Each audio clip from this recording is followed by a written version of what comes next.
고난을 받으사 십자가에 못 박혀 죽으시고 장사한 지 사흘 만에 죽은 자 가운데서 다시 살아나시며 하늘에 오르사 전능하신 하나님 우편에 앉아 계시다가 저희로서 산자와 죽은 자를 심판하러 오시리라. 성령을 믿사오며 거룩한 공예와 성도가 서로 교통하는 것과 죄를 사하여 주시는 것과 몸이 다시 사는 것과 영원히 사는 것을 믿사옵나이다. 아멘. 박영주 권사님 대표 기도하시겠습니다.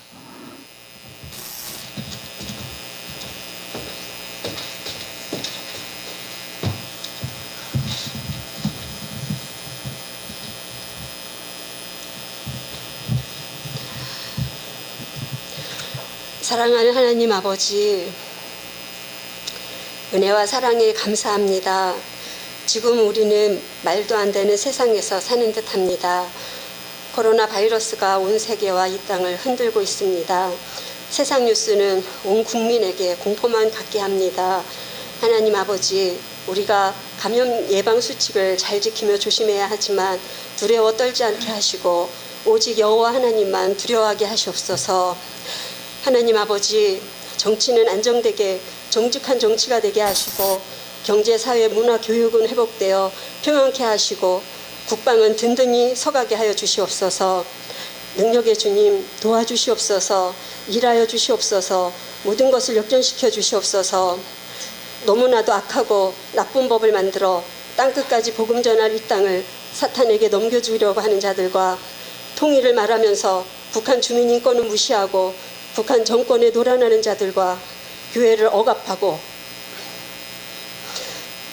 폐쇄를 두려움없이 말하는 모든 자들에게 사무엘상 2절 10절 말씀대로 여호와를 대적하는 자는 산산이 깨어지게 하시고 하늘에서 우레로 그들을 치시고 여호와께서 땅끝까지 심판을 내리시고 자기 왕에게 힘을 주시며 자기의 기름 부음을 받은 자의 뿔을 높이 들게 하여 주시옵소서. 이제 우리는 더욱더 기도와 말씀에 힘써야 합니다. 주님 도와주시옵소서. 너무 편안하고 안일하게 신앙생활했습니다. 용서하여 주시옵소서. 오 주님, 우리가 얼마나 주님의 교회를 사랑했습니까? 우리가 얼마나 예배를 사모했습니까? 우리의 오만과 교만과 자랑을 용서하여 주시옵소서. 이번 기회에 우리가 많은 것을 생각하고 깨달아 더 든든히 서갈 수 있게 도와주시옵소서. 그래서 하나님께서 찾고 계신 참교회, 참목자, 참성도가 우리 예수사랑교회예요. 우리 정한수 목사님이요, 우리 모든 성도가 되게 하여 주시옵소서. 오늘도 우리에게 들을 길을 주셔서 복되고 귀한 말씀을 듣게 하시니 참 감사합니다. 하나님께서 사랑하시고 기뻐하시는 목사님을 통해 말씀을 들려주실 때 성령 충만케 하시고 감동과 감격이 넘쳐나게 하시옵소서. 재림을 말만이 아니라 정말 준비하는 자가 되게 하기를 원합니다. 이 시간 주님 홀로 영광 받아 주시옵소서. 내 삶의 모든 것 대신 지극히 높으신 예수님의 이름으로 기도합니다. 아멘.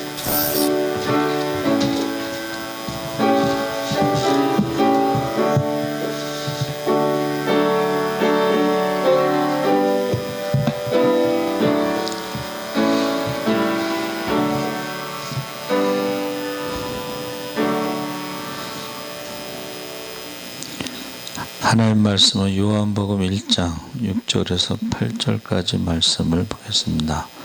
142쪽에 있습니다.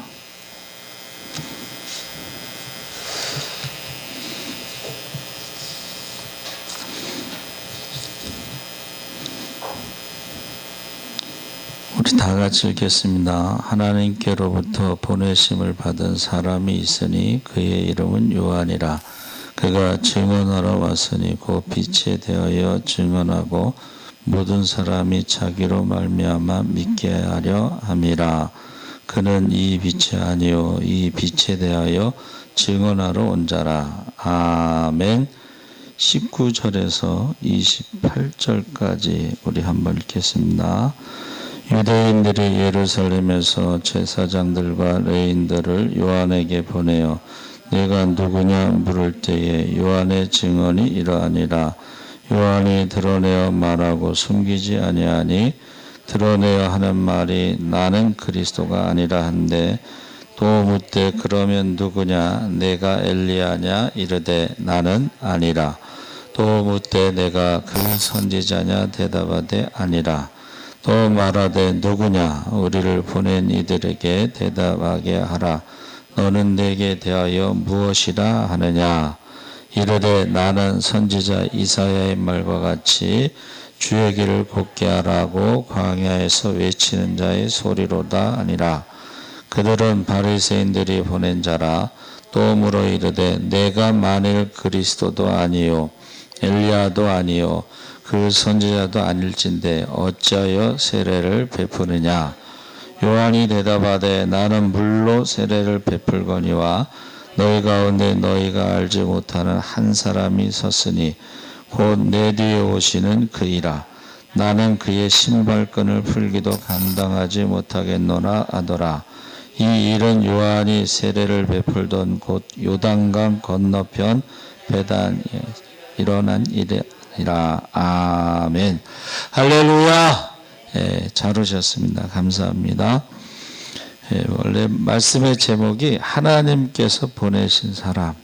그래서 주보에는 그냥 보내신 사람이라고 짧게 했는데 예수님의 성탄을 준비하고 재림을 기다리는 대림절에 우리가 묵상해야 할 인물 중에 세례 요한이 있습니다. 세례 요한은 예수님께서 오시는 길을 예비한 사람입니다. 그는 예수님보다 6개월 전에 태어나셨고 누가복음에는 예수님의 사촌이라고 하는데 우리가 말하는 사촌보다는 그냥 가까운 친척으로 기록하고 있습니다. 아버지 사가랴는 제사장이었고 어머니 엘리사벳은 오랫동안 자식을 낳지 못하다가 나이 들어서 아들 세례 요한을 낳았습니다. 원래 그 제사장은 세습이죠. 그래서 세례 요한도 제사장의 길을 가야 했는데 그가 광야에서 살았습니다. 낙타 털옷을 입고 가죽 허리띠를 띠고 메뚜기와 석청을 먹고 생활했다. 메뚜기는 여기서 날아다니는 메뚜기가 아니고 열매라고 합니다. 열매. 이렇게 요만하게 생긴 열매가 이름이 메뚜기예요.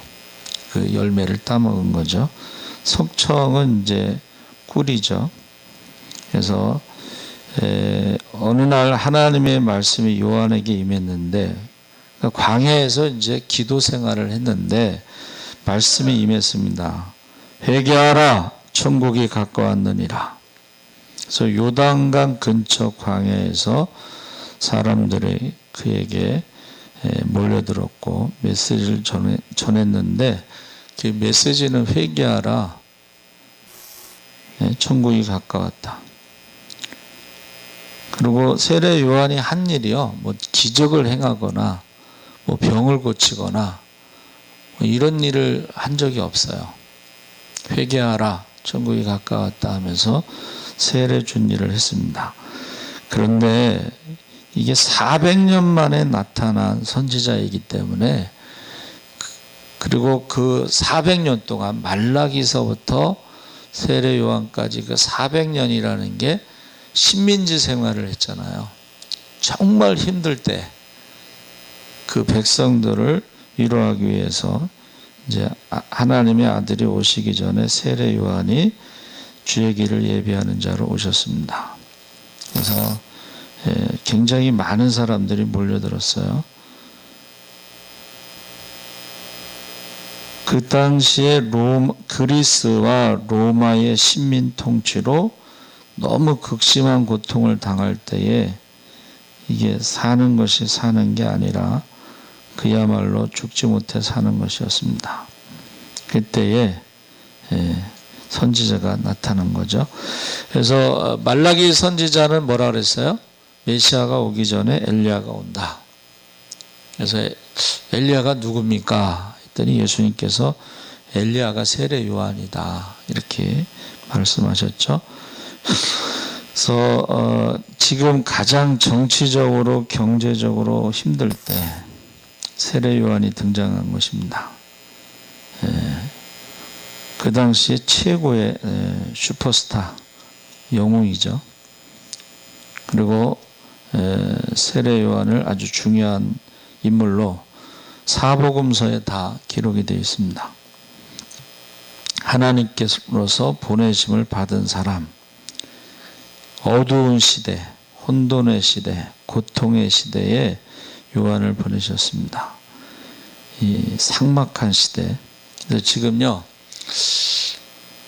우리 애들이 큰 놈하고 막내는 신앙이 좀 없는 것 같아요. 그런데도 예수님이 빨리 오셨으면 좋겠네. 예수 믿는 사람들은 그래도 재림을 기다린다는 거. 빨리 예수님 오셨으면 좋겠다. 자기가 믿음이 좋든 나쁘든 간에 크든 작든 간에. 근데 안 믿는 사람들은 지금 상황에 무슨 생각을 해요? 이게 통계로 나온 거예요. 그 전에 자살을 생각하는 사람들이 4% 정도 됐는데 4.3%. 지금은 16점 몇 프로에서 3배가 늘었대요. 자살을 생각하는 사람이. 그리고 매일 40명씩 자살하고 있는데 그만큼 힘들다는 거예요. 근데 그래도 다행인 것은 교회 다니는 사람들은 재림을 생각한다는 게 그나마 다행이라고 저는 생각을 합니다.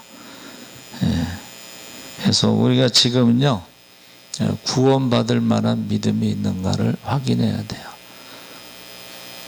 시험하여 보라 그랬죠. 아, 나에게 진짜 구원받을 만한 믿음이 있는가. 그래서 우리가요, 이렇게 나는 왜 이런 시대에 태어났는가? 나는 왜 이런 가정에서 태어났는가?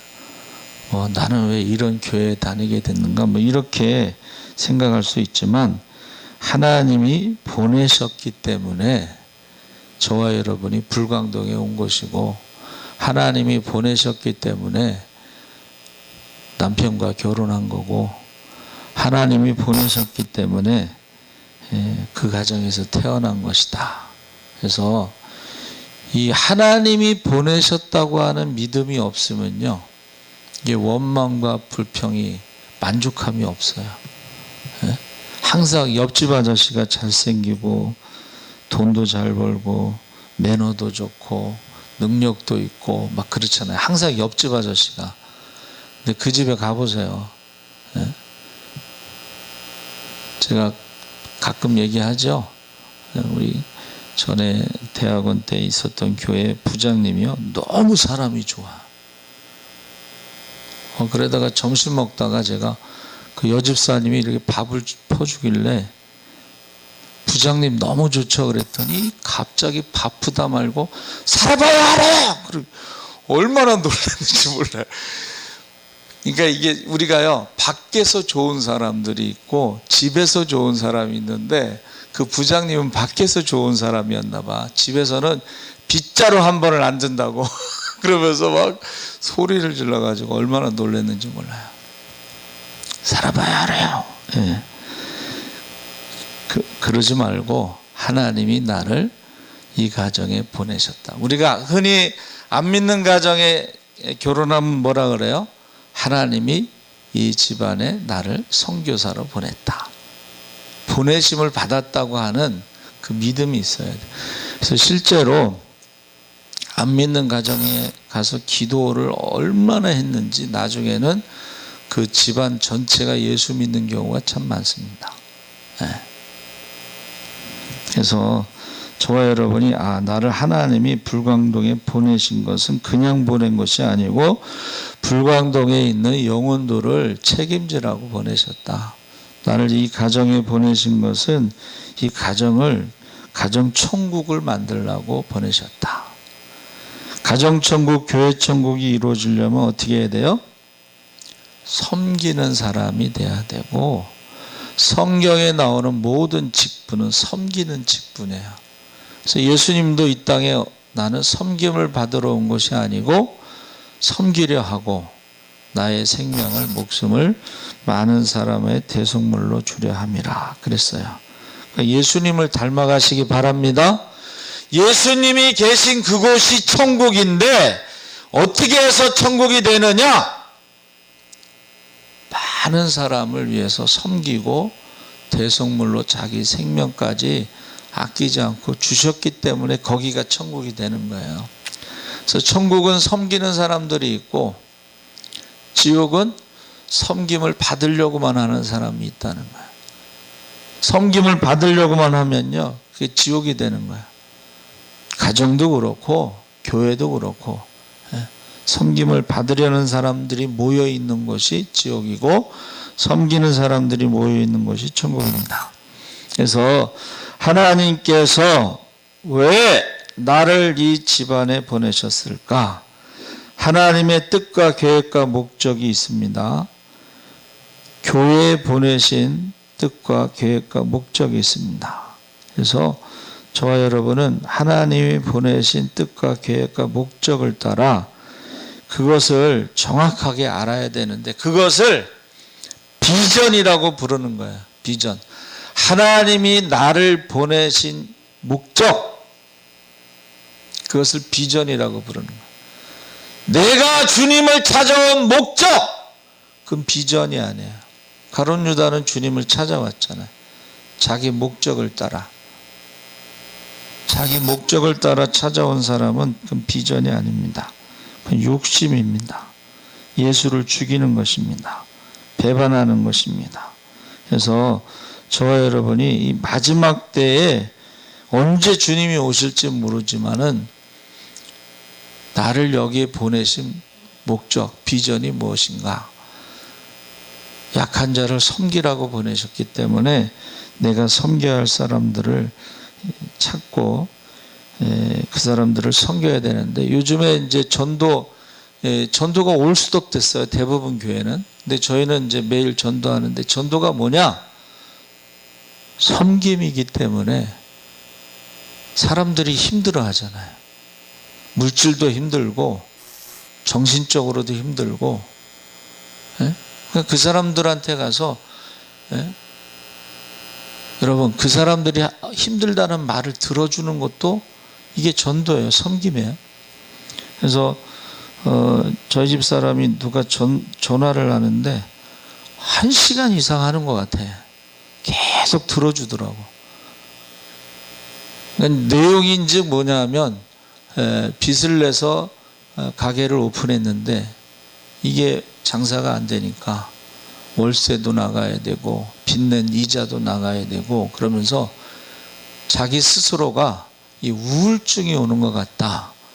그런데 사모님한테 1시간 정도 막 얘기했더니 좀 나아진 것 같다. 그러더라는 거예요. 그래서 제가요 말씀을 보내는 거예요. 말씀. 하루에 그 말씀 한 절이라도 3절씩 보내는데 읽으면서 조금 위로를 받으라고 계속 말씀을 보내는 것입니다. 그래서 어떤 집사님이요 감동적인 이야기를 했는데 전북 무안의 금호생명 지점장에 관한 얘기인데 50세 되신 주부인데 지점장이 설계사 30명 중에 27명을 예수를 믿도록 전도를 했어요. 그리고 그분은 설계사를 모집할 때 전도하기 위해서 모집한다 그랬어요. 그리고 그 이제 27명 거의 90%가 믿는데 자기가 교회 다니는 그 교회 담임 목사님을 모시고 매주 직원 예배를 드리는데 월상 예배가 아니고 직원 예배를 드리는데 이제 신집사님이란 분이 그 지점에 가서 강의를 하고 마치고 종강 파티를 하는데 믿지 않던 3명도 예수 믿는 게 얼마나 좋기에 그렇게 믿느냐면서 그렇게 좋으면 믿고 싶다고. 그래서 이 신주산이 강의하고 3명 안 믿던 사람마저 믿어서 100% 이제 예수를 믿게 됐고, 그분이 이제 50세인데 그 당시에는 55세에 이제 은퇴를 하시나 봐요. 지금은 아니지만. 그러면서 은퇴 날을 손꼽아 기다리고 기대가 된다. 은퇴하고 나면 하루 종일 전도하며 살 것을 생각하니 가슴이 뛰고 기쁨이 생긴다. 그랬다는 거예요. 그러니까 저도 이 비슷한 얘기를 들은 적이 있어요. 자기는 몇 살까지만 딱 일하고 그 다음부터 은퇴하고서는 하나님의 일만 하고 싶다. 전도만 하고 싶다. 그런 얘기를 했어요. 실제로 그런 분들이 있죠. 대사를 지냈는데 대사관의 대사 은퇴하고 나서는 배낭에다 이제 전도지 딱 하고 버스를 타고 멀리 간대요. 그리고 걸어오면서 전도를 하시는 거예요. 이분은 매일 하루 종일 아침에 전도지를 배낭에 메고 그 다음에 걸어오면서, 대사를 지냈으면 그래도 사회적으로는 성공했고 은퇴하고 나서는 좀 편안하게 관광도 다니고 뭐 여행도 다니고 맛있는 것도 먹고 이렇게 생각하잖아요, 보통 사람들은. 그런데 그분은 그렇게 이제 노후를, 인생의 후반전을 그렇게 사신 거예요. 제가 말씀드렸지만 우리나라의 그 전도에 관한 것, 어떤 단체나 무슨 뭐 협회를 만든 사람들은 다 평신도입니다. 그렇죠. 목회자들은 전도만 할 수는 없지만 이 평신도들은 전도만 할 수가 있어.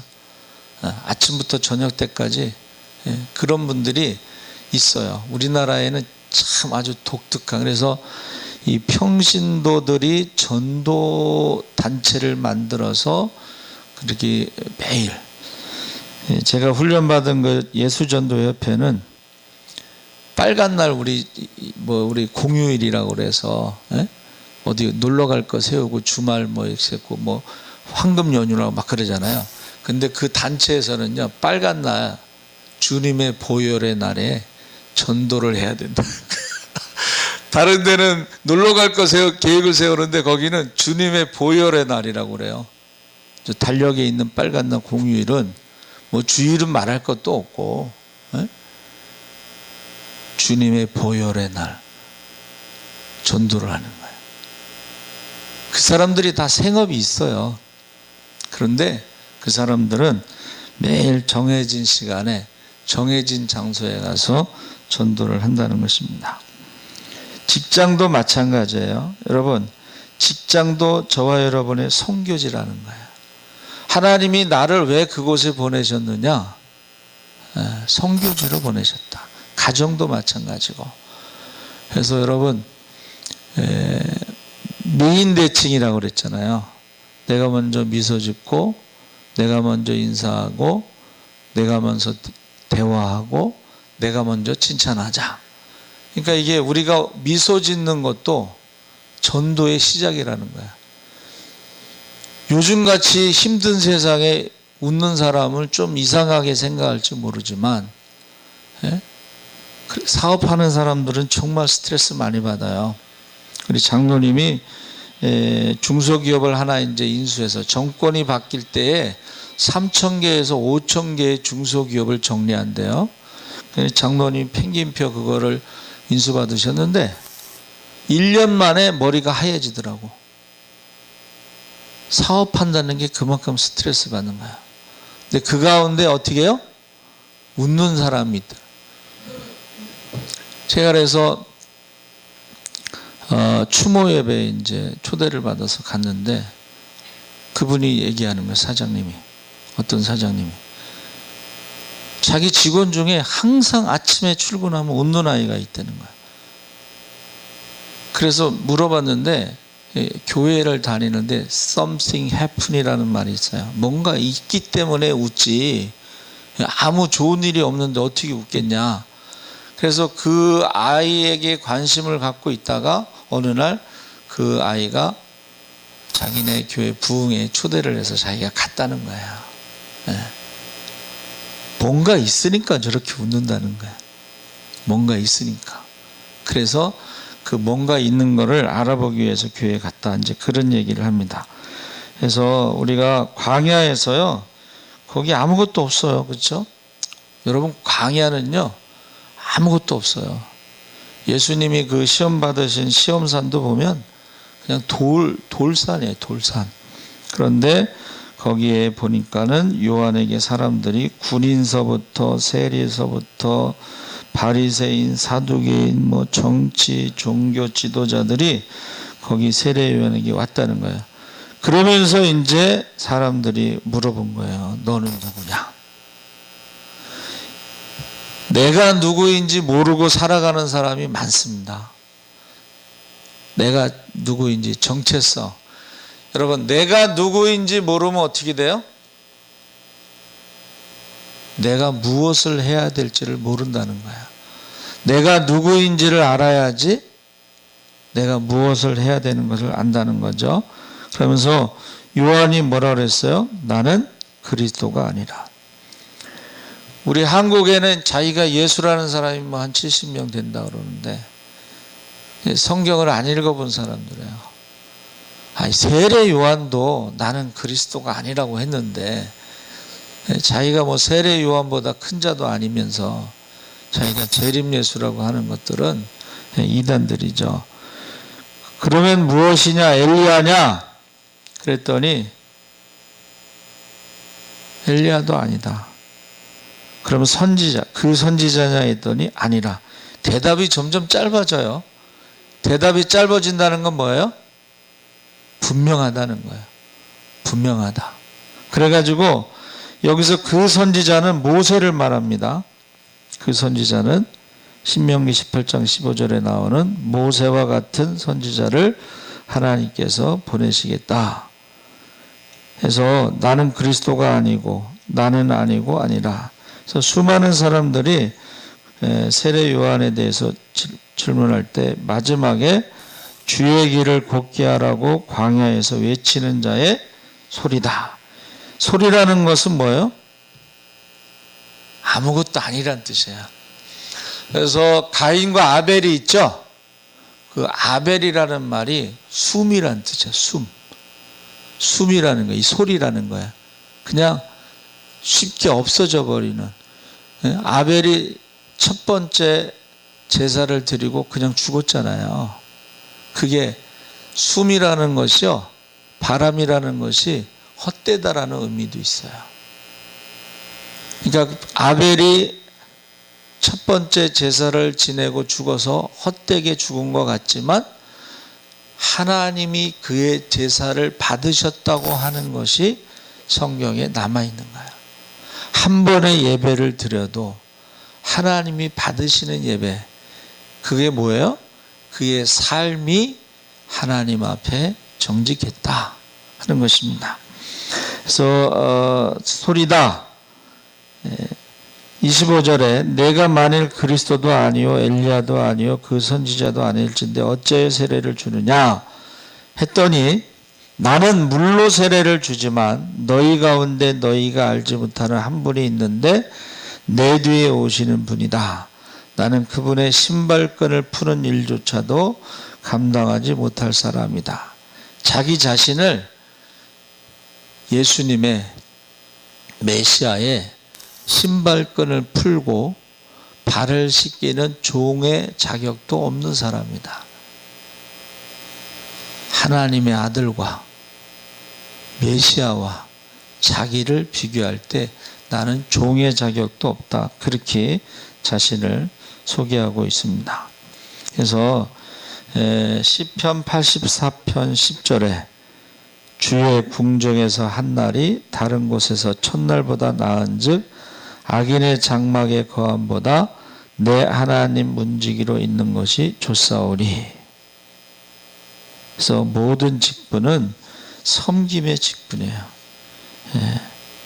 그래서 세례 요한을 예수님께서 여인이 낳은 자 중에 최고다, 가장 높은 자다.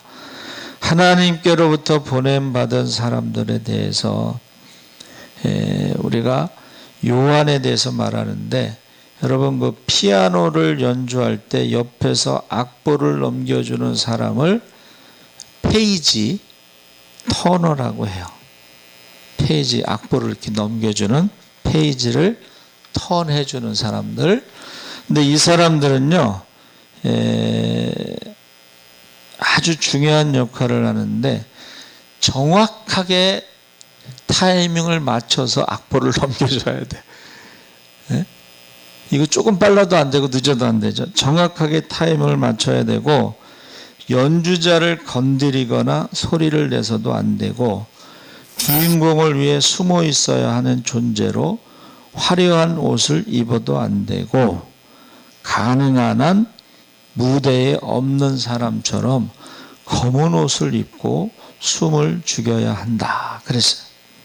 그러니까 바로 예수님의 페이지 터너처럼 사람들은 그를 400년 만에 나타난 선지자로 많은 사람들이 따랐고 인기가 하늘을 찔렀죠. 그런데 그는 소리에 불과하다. 실제로 예수님이 공생애를 시작하시고 이제 조금 있다가 순교하잖아요. 그렇죠? 젊은 날에 순교를 하게 됩니다. 그래서 저마다 피하라고 남보다 자신을 더 드러내려고 하는 시대에 요한같이 밑바닥에서 자신의 일을 묵묵히 하는 페이지 터너 같은 사람이 많이 있는 교회가 아름다운 교회다. 기뻐하시는 교회다. 행복한 교회다. 그래서 교회는요, 일꾼이 있고 말꾼이 있대요. 일꾼들은 말을 안 해, 그냥. 그런데 말꾼들은 일을 안 해. 일꾼이 많은 교회가 조용하고 거기가 가장 하나님 보시기에 작은 일에 충성하는 자들이 있는 교회고, 말꾼이 많으면은 이게 어떻게 되겠어요? 제가 그 KT 그거 기가진이 밖으로 온 분한테 교회 다니셔요? 그랬더니 자기 애가 하나 있는데 친구가 없어서 자기 애 때문에 교회를 갔대요. 거기 친구들이 있으니까. 그런데 왜 이렇게 싸우는지 모르겠어요. 그런 말을 하는데 제가 뭐 할 말이 없더라고. 근데 교회를 갔는데요, 왜 이렇게 싸우는지 모르겠어요. 그래서 이 소리에 대해서 제가 찾아봤어요. 소리라고 하는 헬라어가 폰이에요. 그러니까 우리 핸드폰 할 때 폰 있죠? 그게 헬라어 폰에서 온 거예요. 근데 동사로는 파오라고 하는 단어를 쓰는데, 분명하게 하다. 분명하게 하다. 그러니까 소리를 내지만은 분명하게 뜻이 전달되는 소리를 하는 것이 파오, 폰이 되겠습니다. 그래서 여러분 70인 역에는 그 콜이라고 하는 단어, 콜. 우리가 전화하다를 뭐라 그래요? 콜한다 그러죠. 콜. 그러니까 히브리어로는 콜이고, 근데 히브리어 콜은요, 치료하는 소리를 말하는 거예요. 하나님의 음성을 듣고 치료되는 소리, 그게 콜이에요. 그러니까 예수님이 말씀하시잖아요. 나사로야 나오라 했을 때에 죽은 자를 살리는 소리가 콜이에요. 저와 여러분이 믿음의 말을 하면 사람을 살리는 소리를 말하는 거예요. 근데 믿음 없는 소리를 하면 그것은 사람을 죽이는 소리를 하는 거예요. 똑같은 말이라도 사람을 살리는 말이 있고 죽이는 말이 있어요. 그래서 저와 여러분이 어떤 소리를 하느냐, 제가 이제 판소리를 배웠는데, 판소리가 우리나라 이거는요 진짜 세계적으로 아주 왜 노래라고 안 하고 소리라고 했는지 아시죠? 판소리에는 노래도 들어가고 대사 있잖아요. 말하는 거. 예? 말하는 것도 들어가고 그리고 몸짓 발짓도 들어가요. 그렇죠? 종합 예술이야. 거기에 귀곡성이라는 게 있어요. 귀곡성. 귀신의 소리가 있어요. 근데 사랑 내 사랑이야 그 사랑가를 하는데 그걸 배우는데 이히히히 이렇게 하는 소리가 나는 거예요. 그랬더니 선생님이 아니 그 좋아서 하는 사랑의 소리를 내라 그랬더니 왜 귀신 소리를 내냐고. 귀곡성. 여러분 귀신 소리 들어보셨어요? 머리가 쭈삣쭈삣해지고 머리카락이. 귀신 소리 들어보셨어요? 막 무슨 비명이 뭐라고 표현하기가 그런데 굉장히 아주 기분 나쁜 소리를 내요. 그리고 또 하나는 귀신 방언하는 사람도 있어요. 똑같아요. 귀신 방언하고 귀신 소리하고 똑같아요. 그러니까는 저와 여러분이 하나님의 음성을 들을 수도 있어요. 우리 조카도 하나님의 음성을 듣는데 마귀의 음성도 들린다고 그러더라고. 그게 정상이에요. 하나님의 음성도 들리지만 마귀의 음성도 들려요. 그러기 위해서는 어떻게 해요? 분별을 해야 되는데 그 성경을 읽어야 돼요. 성경을 모르면요 구별이 안 돼. 자기가 지금 사람들이야 되게 자기는 성령의 음성을 듣는다고 생각해요. 성령의 음성은 어떤 음성이냐면 똑같아야 돼. 성령은 하나잖아요. 자, 우리가 기도를 했어요. 성령의 음성을 응답을 받았어요. 그러면 동쪽으로 가라고 성령이 말했으면 다 동쪽으로 가라고 해야 되는데 그 중에 서쪽으로 가라고 듣는 사람은 이거는 성령의 음성을 들은 게 아니에요. 그래서 저와 여러분이 이게 하나님의 음성인지 마귀의 음성인지 아니면 자기의 음성인지 스스로가 자기가 결정하고 그거를 착각할 수가 있어요. 그래서 히브리어 콜은 하나님의 음성은 치료하는 능력이 나타난다는 거예요. 그래서 우리가 아까 사랑에 대해서 찬양, 이 풍진 세상을 만났으니 찬양하는데 보세요. 사랑은 하고 고린도전서 13장에 쭉 나오는데 뭐라 그랬어요? 사랑이 없으면 울리는 꽹과리와 같다. 이거는 소음이에요. 사랑이 없으면 울리는 꽹과리와 같다. 이것은 소음이에요. 이 소음이 사람에게 얼마나 스트레스를 주는지 알아요? 그래서 사람들이요 지금 너무 많은 소음, 너무 많은 소리를 들어, 거짓말을 들어. 오늘 그분이 의사인가 하여튼가 누군데 유튜브에 이렇게 얘기하더라고. 아니 그러면 코로나는 백화점에서는 한 명도 안 걸리고 지하철에서 뭐 700만 명인가는 한 명도 안 걸리는데 어떻게 교회만 가면 걸리냐고. 그것도 예배 시간 40분 예배 마스크 쓰고 예배 드리는 동안 거기서만 걸리냐고 하면서 안 믿는 사람인데 믿는 사람보다 더 잘 알더라고. 어떻게 그 성경도 그렇고. 그러면서 막 한탄을 해요. 에? 다니엘 얘기도 하고 막 그러대. 에? 다니엘 얘기. 여러분, 저와 여러분이 하나님의 말씀을 잘 들어야 돼요.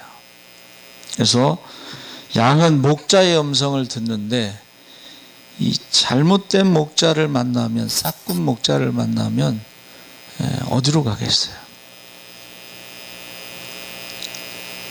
그러니까는 베레아 사람들은 신사적이어서 젠틀해가지고 온유해서 하나님 말씀 설교를 듣고 그 말씀이 성경의 그러한가 상고, 스터디, 서치, 말씀을 봤다는 거예요. 그러니까 말씀을 그냥 아멘하고만 가지 말고 성경에 그 말씀이 있는가를 스터디했다는 거예요. 매일.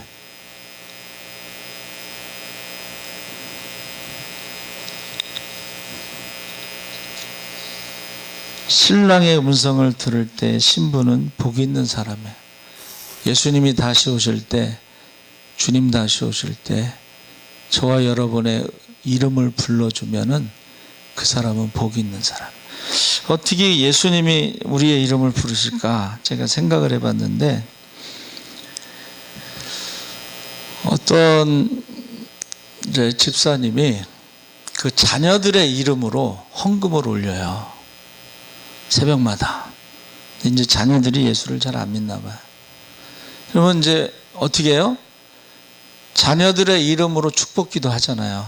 근데 자녀들의 얼굴은 몰라도 이름은 머릿속에 있는 거예요. 매일 이름을 부르면서 축복기도 하니까. 우리가 하나님 앞에요, 매일 감사해 보세요. 하나님께서 저와 여러분의 이름을 기억하실 줄 믿습니다. 네. 그런데 이름을 자주 부르지 않으면 기도하다가도 까먹어요. 생각이 안 나 잘. 그래서 저도 이름이 생각나지 않으면 한참 앉아서 생각을 해요. 생각 안 날 때가 있어요. 그래서 기도해 보신 분은 알겠지만은 기도가 안 되는 사람이 있어요. 축복의 기도가 나오지 않는 사람이 있어요. 기도가 막히는 사람이 있어요.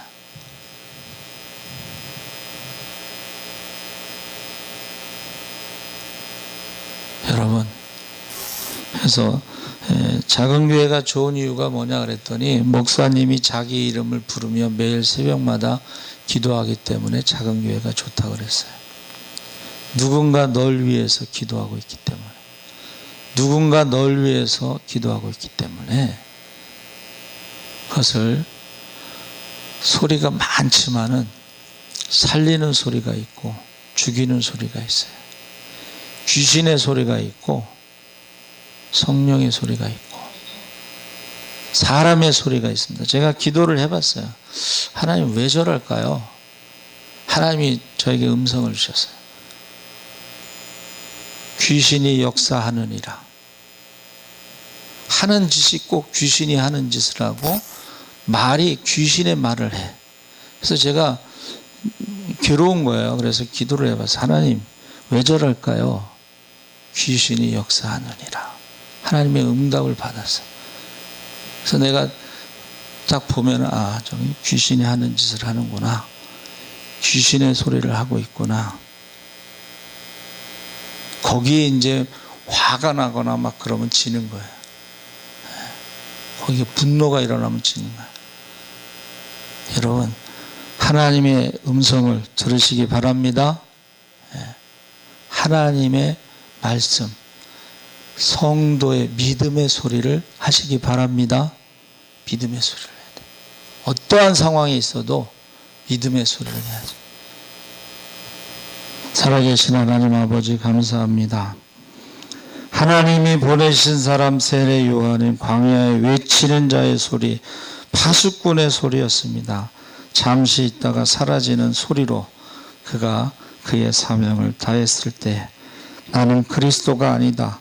나는 엘리야도 아니다. 나는 선지자도 아니다. 나는 광야에 외치는 자의 소리라고 했습니다. 우리가 누구인가를 알게 하시고 우리가 해야 할 일을 알게 하시고 마땅히 해야 할 일을 하게 하여 주시옵소서. 감사하며 예수님의 이름으로